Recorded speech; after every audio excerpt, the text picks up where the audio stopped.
What's wrong with the world? If you ask 100 people, you'll get 100 different answers. We all sense that things are not quite right. In the book of Genesis, after the opening creation accounts, we read about how a number of things went wrong. We read about the first murder, about cohabitation between heavenly and earthly beings, about the confusion of languages. All these stories show how quickly, according to the author, things went awry. Humans were living out the worst side of their personalities and no longer seemed connected to God. Selfish ambition was driving many events. Listen as Peter Enns guides us through the early chapters of Genesis before the arrival of Abraham, the person who became the agent of God's redemption. In Genesis chapters 3 through 11, we read some of the best-known stories of all of the Old Testament.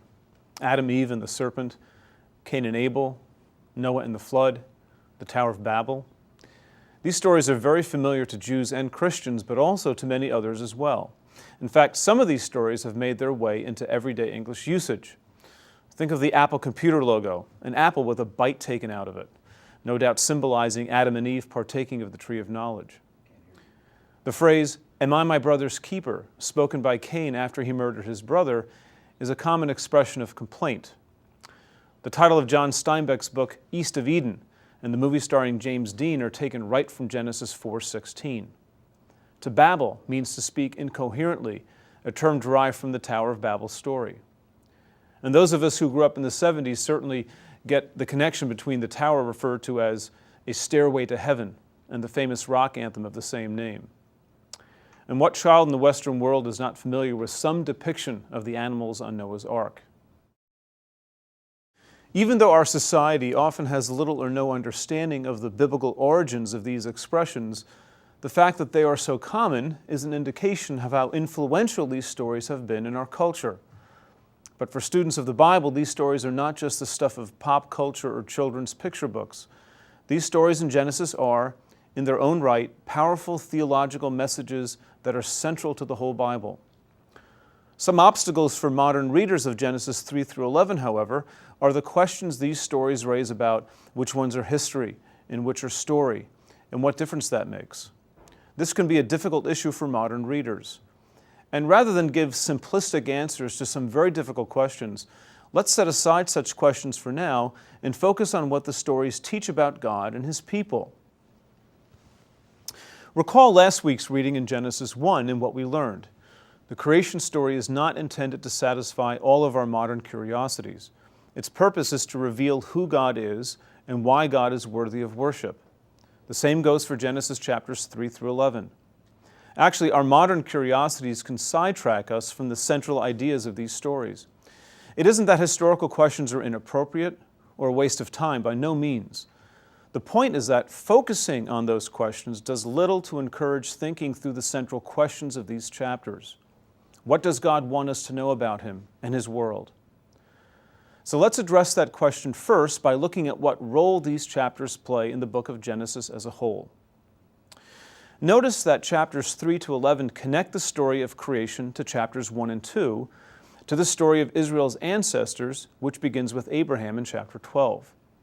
The paradise of Genesis 1 to 2 is lost in chapter 3 as a result of the disobedience of Adam and Eve, the first humans. The remaining stories in chapters 4 to 11 tell of the effects of that disobedience for all humans. To use traditional Christian language, these chapters describe the fall of humanity and the spread of sin in the world. Another way of putting it is to say these chapters describe the problem of sin. Then Genesis chapter 12 begins to describe the solution. God calls Abraham and promises to make a great nation through him, a nation later called Israel, a nation through which the nations of the world will be blessed. God's plan to redeem a sinful world is through Israel. Through Israel, God will bring blessing to the world. Israel will be the means by which God reverses the curse described in Genesis 3 to 11. To appreciate where the Genesis story is ultimately going then, let's explore the details of chapters 3 to 11. First, the story of Adam and Eve, so well known to many people, is not a story simply of temptation to sin. It is a story of trust, or better, the breakdown of trust in the form of disobedience.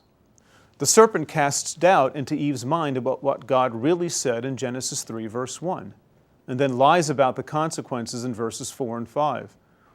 What the serpent says is, God doesn't want you to eat of this fruit because if you do, you'll be just like God, and that will make him jealous. Rather than trusting and obeying the God who made her, Eve allowed suspicion to take hold. After she and Adam eat of the fruit, they are indeed given knowledge, but it is of their nakedness. The knowledge they gain produces shame, not power. The consequences are immediate.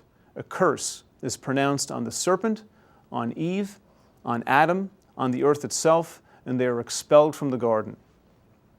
Immediately following this story is the story of Cain's murder of Abel. The parents' act of disobedience spreads to their children, and a murder is committed. Recall that God created human beings, according to Genesis 1, in God's image and likeness. And it was only after humans were created that God pronounced his creation very good. This is the crowning achievement of creation. The immediate effect of Adam and Eve's disobedience is their own son murdering their other son out of jealousy. Human life, the crowning achievement of God's creation, is disregarded by Cain.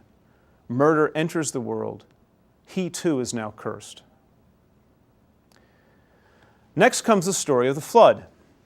Hundreds of years have passed, and the text records that wickedness and evil had completely taken over the world. This time, God's response is much more than a curse. This time, God determines to start over completely. Now, I do not want us to dismiss the familiar mental images of the ark and the animals, the waters covering the whole earth, the rainbow, but consider this notion of starting over. Think of Noah as a new Adam. Unlike others of his time, Noah was righteous and blameless, according to Genesis 6:9. In Noah, perhaps, all of humanity could get a new start. If God could just start all over with him, creation could conceivably go back to the way things were before all this mess happened. But starting over in this way did not reverse the curse. No sooner do we finish reading the flood story than we find ourselves reading about people building a tower to reach up into heaven in Genesis 11. This tower is not just a big building project people could boast about. It is, like the fruit in the garden, another means by which humanity strives to be like God. In fact, these types of buildings, known as ziggurats in the ancient world, were religious symbols. Square buildings with steps going upwards, stairways to heaven, with a shrine on top. This time, in the face of humanity's arrogant disobedience, God's response is to scatter the peoples throughout the earth and confuse their one language. Now, presumably this means more than just confusing them, but creating other languages to divide the people into other nations and language groups. Clearly, something has gone dreadfully wrong, so wrong that even starting over with Noah did not resolve it. Something deeply wrong has happened to humanity. A more drastic solution is required.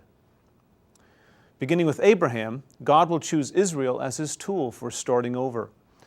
But as the drama of the Old Testament unfolds, it will soon become apparent that Israel is not able to fulfill its purpose. The stage is set for someone else, blameless and righteous, to fulfill Israel's mandate to reconcile the world. The final reversing of the curse will not be seen until long after Abraham, but the need for that drastic and ultimate solution can only be understood by paying close attention to these first stories in Genesis.